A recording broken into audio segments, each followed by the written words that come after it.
எல்லாருக்கும் நமஸ்காரம். நான் நாமகிரி சௌந்தரராஜன். நாராயணியம் டெய்லி பார்த்துட்டு வரோம். இன்றைக்கி 12வது தசகம் ஸ்ரீ வராக அவதாரம் பார்க்கலாம். கிருஷ்ணா எல்லோரும் வைகுண்ட ஏகாதசி அன்னைக்கு எல்லாம் பெருமாள் தரிசனம் பண்ணியிருப்பீங்க.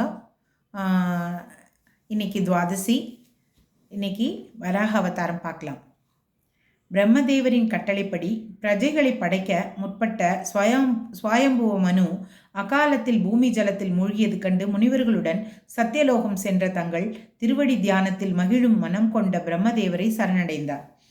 பிரம்மதேவரே, நான் மக்களை படைக்க தொடங்கிய பொழுது பூமி ஜலத்தில் மூழ்கிவிட்டதே, அந்தோ மக்கள் தங்குவதற்கு ஓரிடத்தை அருள வேண்டும் என்று மனுவால் வேண்டிக் கொள்ளப்பட்ட பிரம்மதேவர், தாமரை கண்ணா, தங்கள் திருவடி தாமரைகளையே தியானித்தார் அல்லவா? எங்கும் நிறைந்திருக்கும் ஹே பிரபுவே, இது வியத்தற்கும் வருத்தத்திற்கும் ஆன செயலாக வல்லவா உள்ளது. நான் முன்பே பிரளய ஜலத்தை பருகிவிட்டேனே, ஆயினும் இப்பொழுது பூமி நீரிலேயே மூழ்கிப் போகிறதே, நான் என்ன செய்வேன் என்று கூறி தங்களுடைய இரு திருவடிகளிலும் சரணமடைந்த அந்த பிரம்மதேவருடைய மூக்கு துவாரத்திலிருந்து தாங்கள் பன்றிக்குட்டியின் உருக்கொண்டு தோன்றினீர்கள் அல்லவா? முதலில் தங்கள் கட்டை விரல் அளவுள்ள சரீரமுடையவராக தோன்றினீர்கள். பிறகு மேலும் யானைக்கு ஒப்பாக வளர்ந்தீர்கள். அப்படி வானில் ஓங்கி உயர்ந்து இருக்கின்ற தங்களை பார்த்த பிரம்மதேவர் தன் மக்களோடு மிக்க ஆச்சரியமடைந்தார். என்னுடைய மூக்கு துவாரத்திலிருந்து தோன்றிய மனதிற்கு எட்டாத பெருமையுடைய இந்த பன்றி யாராக இருக்க முடியும்? எவராலும் வெல்வதற்கு இயலாத மகாவிஷ்ணுவின் மாயையாக இருக்குமோ என்று பிரம்மதேவர் யோசித்துக் கொண்டிருக்கையில் தாங்கள் மலை போல் வளர்ந்து மிகவும் அச்சம் உண்டாகும்படி கர்ஜித்தீர்கள் அல்லவா? தங்களுடைய அந்த கர்ஜனை ஒலியை கேட்டு ஜனோலோகத்திலும் தப்போலோகத்திலும் சத்தியலோகத்திலும் இருக்கக்கூடிய முனிவர்கள் தங்களை துதித்தார்கள். அவர்களுடைய தோத்திரத்தினால் மனம் மகிழ்ந்த தாங்கள் மேலும் வளர்ந்த திருமேனியோடு உரிமை கொண்டு கடலுக்குள் இறங்கினீர்கள் அல்லவா? அப்பொழுது தங்கள் உடலில் புகை நிறம் கொண்ட ரோமங்கள் குத்திட்டு நின்றன.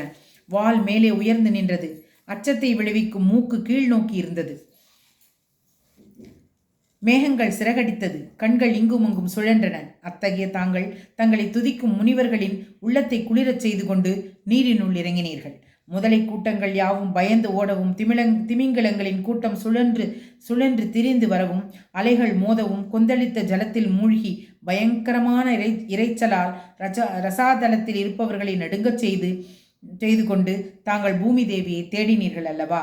ஹே பிரபுவே, கொடிய அசுரனான ஹெண்யாட்சனால் பாதாளத்தில் வைக்கப்பட்டிருந்த பூமி தேவியை கண்டு மாயா வராக வடிவினை கொண்ட தாங்கள் எதிர்த்து வந்த அசுர பதர்களை பொருட்படுத்தாமல் விரைவிலேயே கோர பற்களின் நுனியில் விளையாட்டாகவே பூமி பிராட்டியை தூக்கி கொண்டீர்கள் அல்லவா?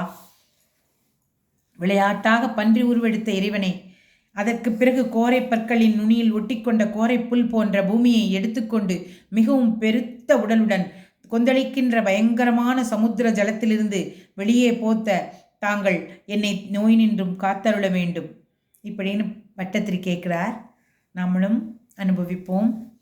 கிருஷ்ணார்ப்பணமஸ்து. எல்லாரும் என்னோட சேனல் பார்த்துட்ருக்கீங்களா? எல்லாரும் யார் யார் பார்க்குறீங்களோ எல்லாரும் கமெண்ட் பண்ணுங்கோ. அப்போ தான் எனக்கு நீங்களாம் பார்க்குறது எனக்கு சந்தோஷமாக இருக்கும். சப்ஸ்கிரைப் பண்ணுங்கோ, லைக் பண்ணுங்கோ. Thank you.